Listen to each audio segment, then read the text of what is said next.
Welcome to part 3 of our Sense and Perception narrated PowerPoint.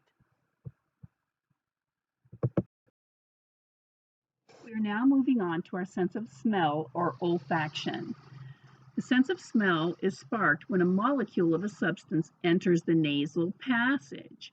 Inside of your nasal passage, there's olfactory cells, which have receptor neurons of the nose. That's what your olfactory cells are. Pheromones are chemicals secreted into the environment, produce a reaction in other members of the same species. We don't really know how much this pheromone thing is going on with humans, but we do know that other species have pheromones that they release, for example, when they're interested in mating, that sort of thing. Our olfactory cells are really important for not only smelling, but for taste. If you've ever had a really bad cold, you'll notice that your food does not taste good. You can't get the flavor of your food. So people who have issues with losing their sense of smell can oftentimes lose their sense of taste as well. Some medications create a side effect where you lose your sense of smell temporarily, and at other times it can become a permanent thing. And in that case, you also lose your sense of taste.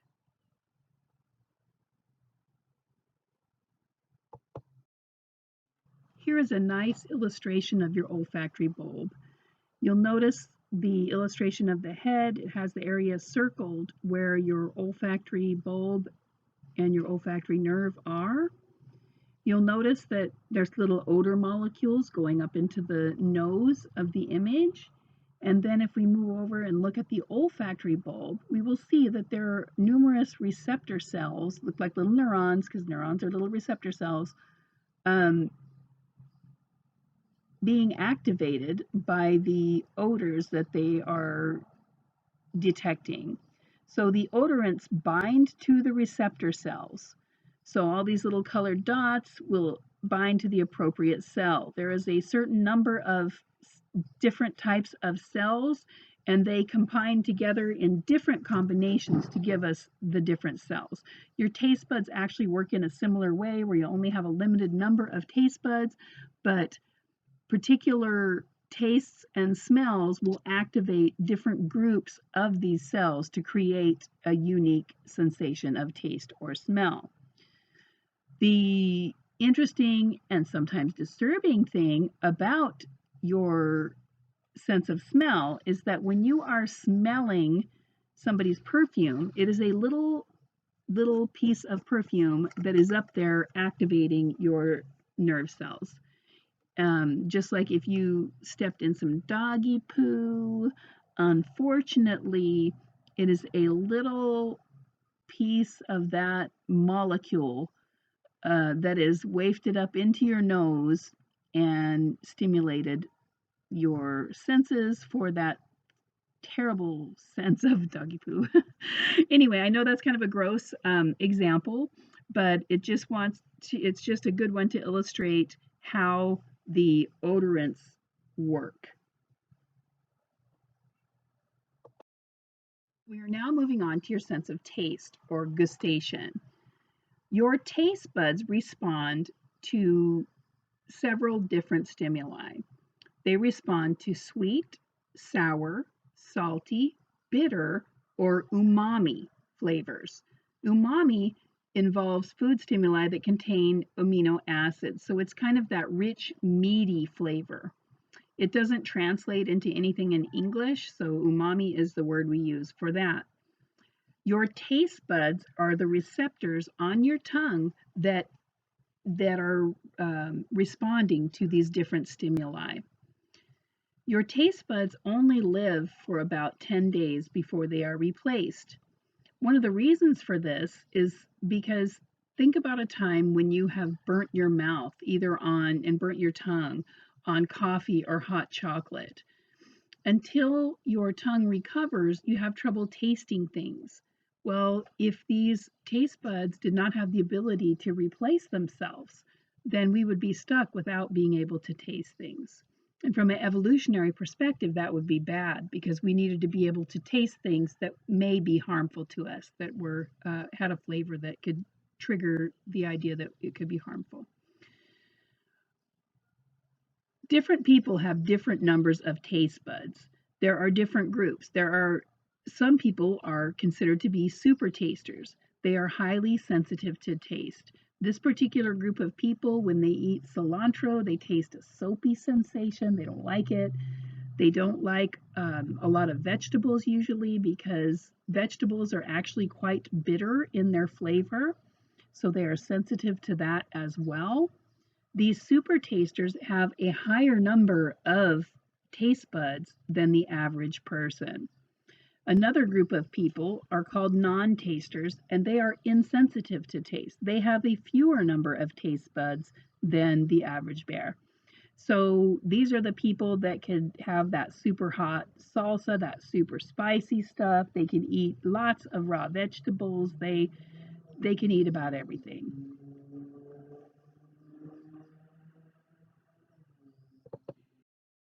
Here is an illustration of a tongue and a taste bud. The taste bud receives a little tiny particle of food, a little molecule, into that taste pore that you see right next to where it's pointing to where it says gustatory hair. So that cell will be triggered by receiving a particle of food, and it will be activated from there, send that signal up to your brain to be interpreted and perceived. Another interesting point I wanted to make is that as we age, our taste receptors no longer replicate as well as they used to. So over the years, we get less and less taste buds. That's why when you go with grandpa and grandma out to hometown buffet, they're putting 3 gallons of salt on all of their food, trying to get a better taste sensation. The last sense we're going to be talking about are your skin senses. Your skin senses touch, pressure, temperature, and pain. They operate through nerve receptor cells located at various depths throughout the skin. You'll see an illustration of that on the next slide. Pain is the most extensively researched skin sense. There are skin receptors in our joints, under our skin, that help us to determine whether or not we are feeling pain. Susceptibility to pain is different from person to person. We interpret or perceive pain differently from person to person. There's something called substance P that is released, and it transmits a pain message to the brain when we are experiencing pain. Different people manage pain differently. There are different strategies that have been put in place by people in order to reduce the experience of pain. Things like meditation, focusing your attention elsewhere, and other strategies can be useful in lessening the perception of pain. There is a theory called the gate control theory of pain that says that particular nerve receptors in the spinal cord lead to specific areas of the brain related to pain. According to this theory, basically when you experience pain, the gate is open, substance P is released, and you are experiencing pain. So, according to this theory, you are either experiencing pain or you are not experiencing pain. So, a lot of the techniques that people have designed in order to help reduce pain, such as meditation, self hypnosis, using distractions such as listening to music, focusing your mind elsewhere, help to theoretically close that gate of pain and reduce the sensation of pain. On the previous slide, I said that it would reduce the sensation of pain, but what I meant to say was that it would reduce the perception of pain. You may be having the same injury or whatever it is that is causing you that pain, but it is your perceived experience of that pain that is changed by those techniques that I mentioned previously. This particular slide did not come out very well. The images of the different types of receptors in the skin are not clear, so you can't see the name of them, but I'm not going to ask you the name of the different receptors. So this is just a little block of your skin that shows all the different structures that are in there. So it's a very busy structure. These different pressure receptors um, are indicated by the lines pointing in there, and each of them does a little bit of a different job.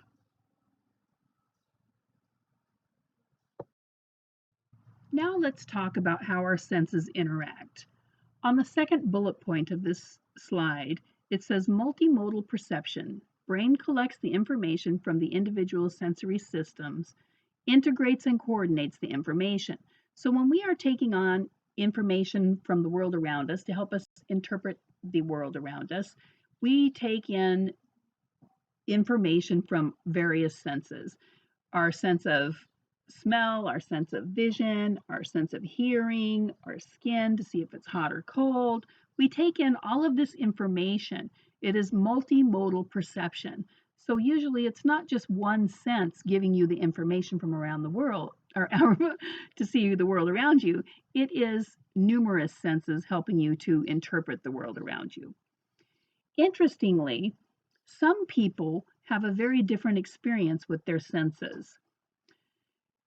Under normal conditions, when I hear a sound, I do not see color. However, some people have something called synesthesia. Synesthesia is defined as the exposure to one sensation that evokes an additional one. For example, some people, when they hear music, they see sound. Some people, when they hear a certain sound, they have a taste in their mouth. So there are different ways that synesthesia can occur. On this slide, I have a link to two different videos. I suggest you, first of all, just watch the top one, synesthesia video, Seeing a Song. The second one, you might want to watch at a later time, but the first one is kind of important to watch. So please take a moment and watch this video on synesthesia, Seeing a Song.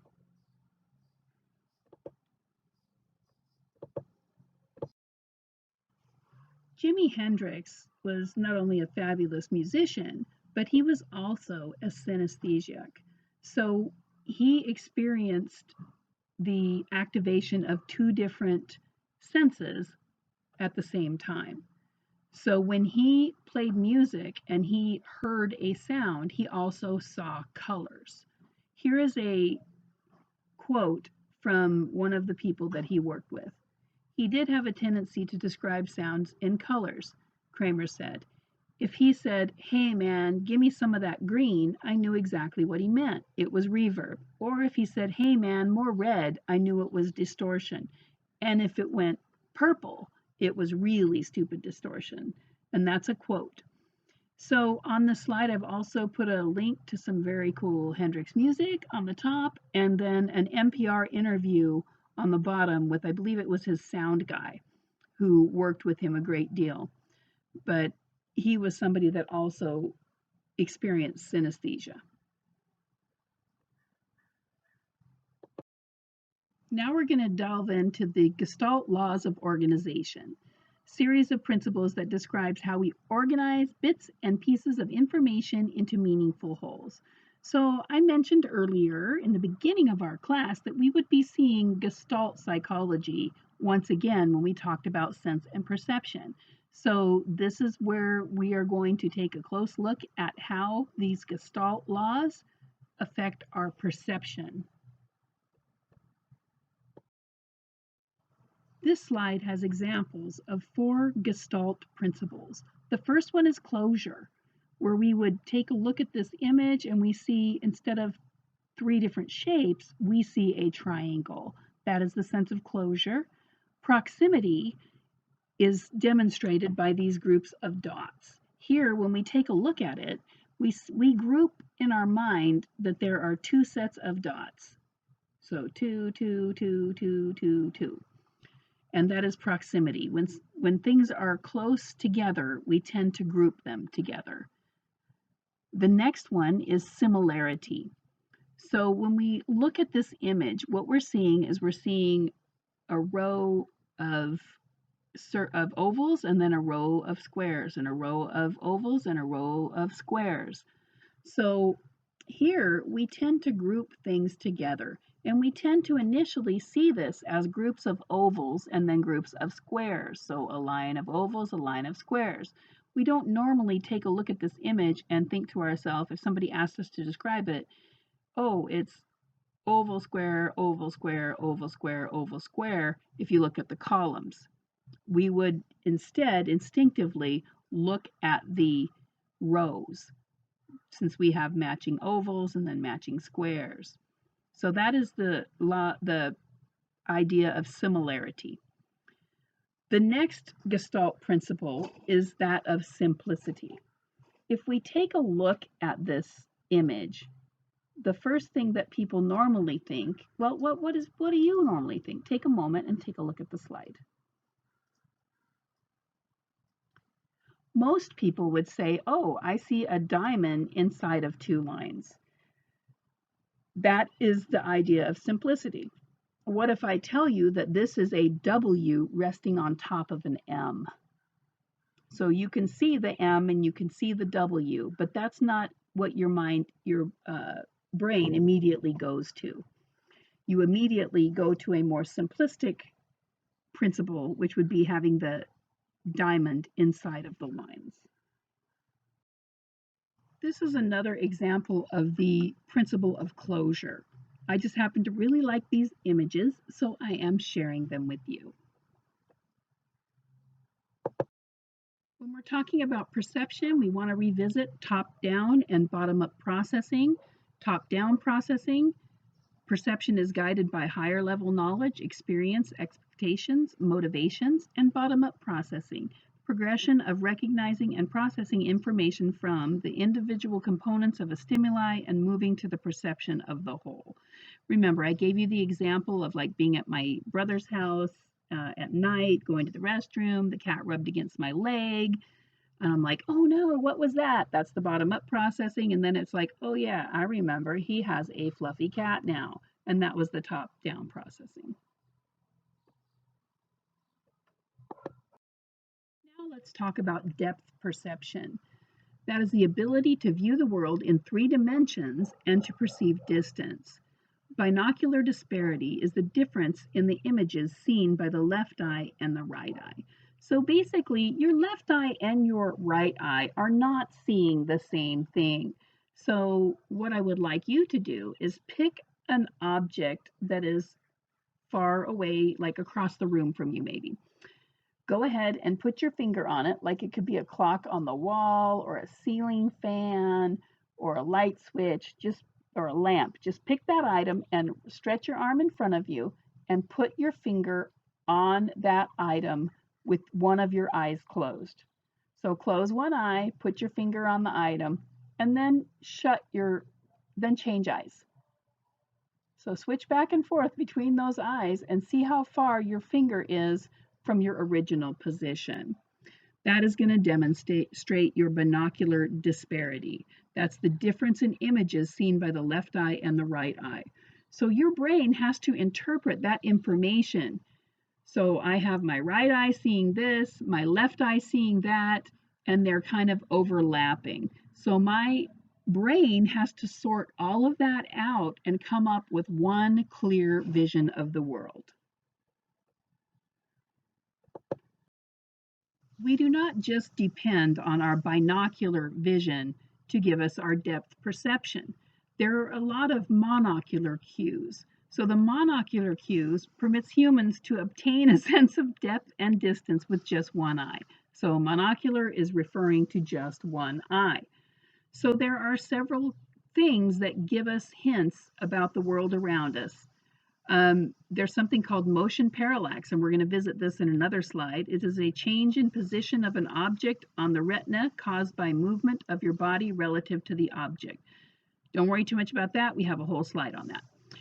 Relative size. For two objects of the same size, the object that makes a smaller image on the retina is farther away.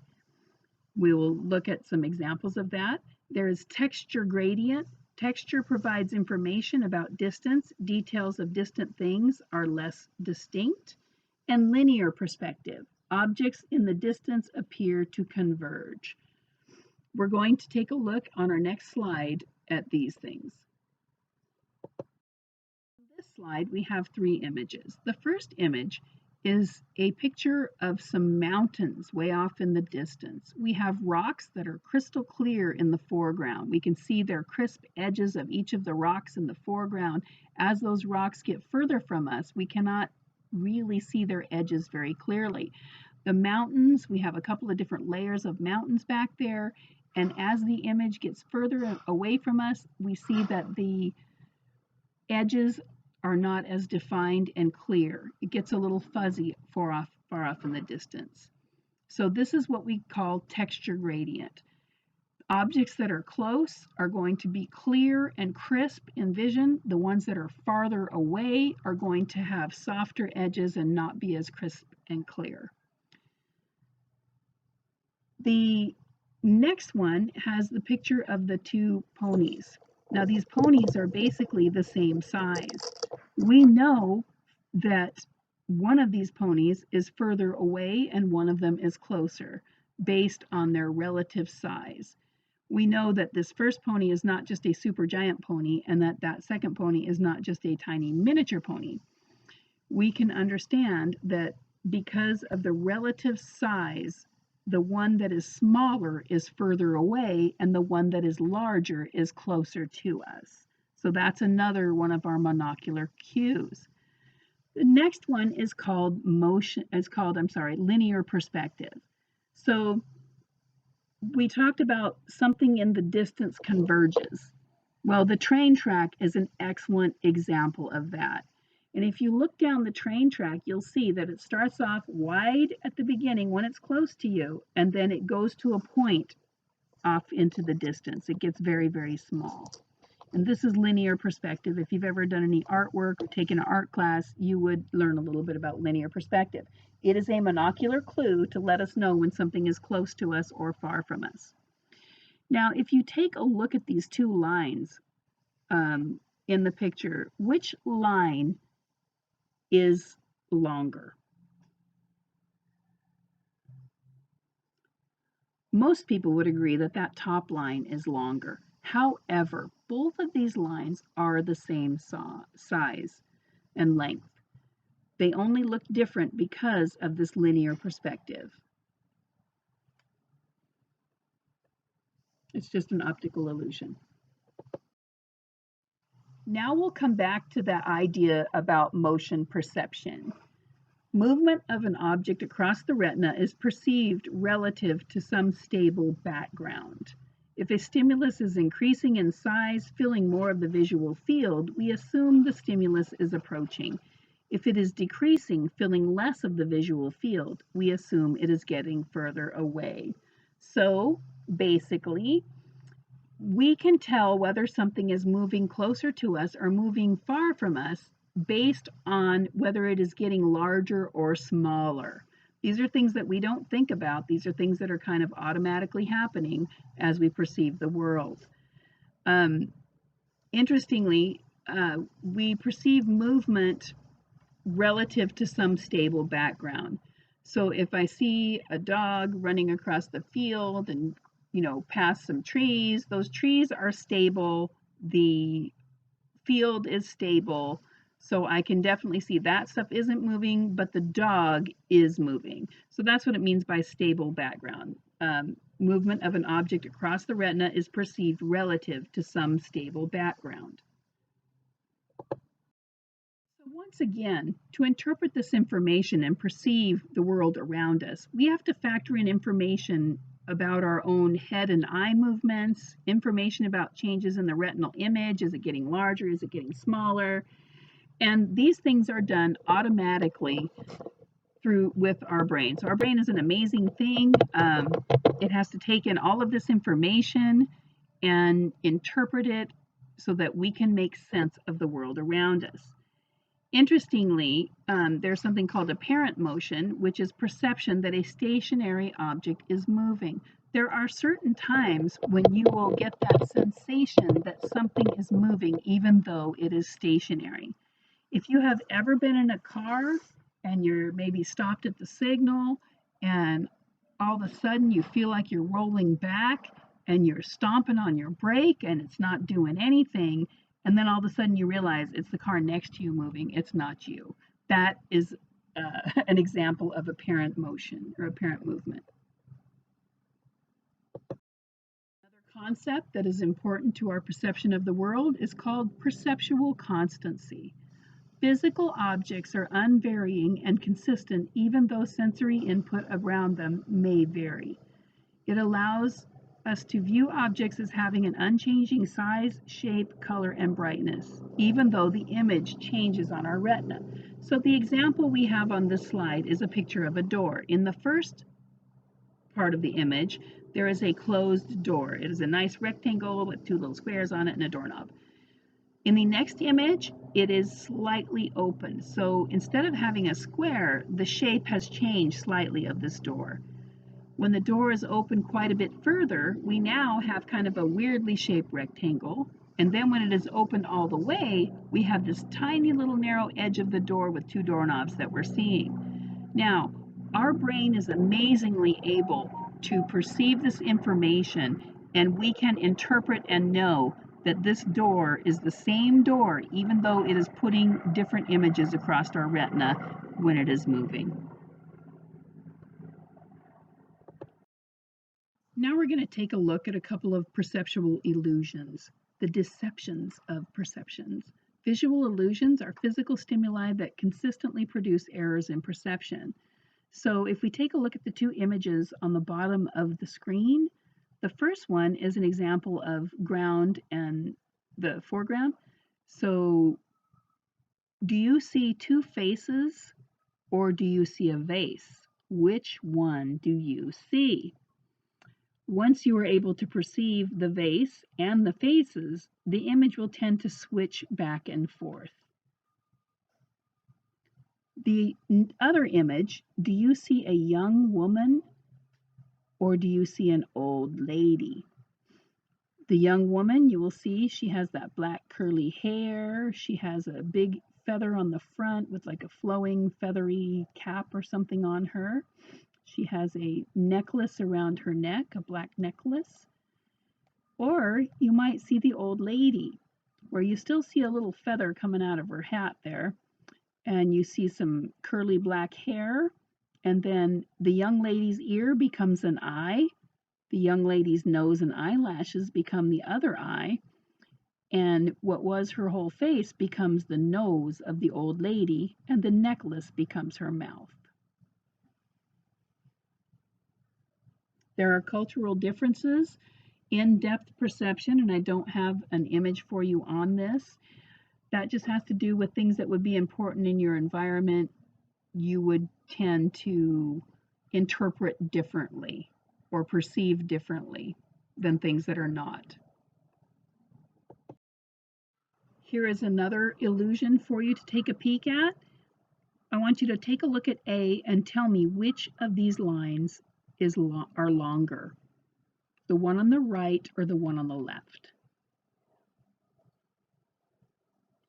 Actually, they are the same length. What causes the difference in the illusion are the way that the arrows on the end of the line are put on there. And as you can see, this type of line is used to create depth perception when you're doing a drawing, where we have one of the lines representing an outside corner with the two walls going away from us, and the other representing an inside corner where the walls are coming out towards us. Take a look at these two tables and tell me which one would be easier to get through your door, the one on the right or the one on the left. Most people would say the table on your left. However, both of these tables have the exact same size tabletop. And if you don't believe me, I have put in your Canvas site on the files section, and I'll probably go ahead and pull that out and put it next to the PowerPoint. There is a sheet where you can print out these tables, print out 2 copies, cut out the tabletops on one of the copies and then place those tabletops on the other copy. And you will see that these tabletops are exchangeable. So they are actually the same size tabletop. We just have other perceptual cues that are making us perceive one as wider than the other. This concludes our insanely long PowerPoint on sense and perception. Thank you for your patience. Enjoy the goat sounds, dogs barking, helicopters, and very other things that you've been able to experience with your senses in this presentation. I appreciate any comments you want to give me. Go ahead and send me an email and let me know what you think. Have a good day. Bye-bye. Final note I wanted to share with you. I had no idea I would be posting these up to YouTube. However, it was really fun. I learned a lot. And unfortunately, the quality of the videos that will be to come will probably be about the same. I will, however, take a little bit more time on the slides and redo them when I see a little bit of an error or something going on with them, as now I know they're going to be posted up to YouTube. I hope this was useful for you. I wish you all good health, stay safe, and I will be putting another video up soon.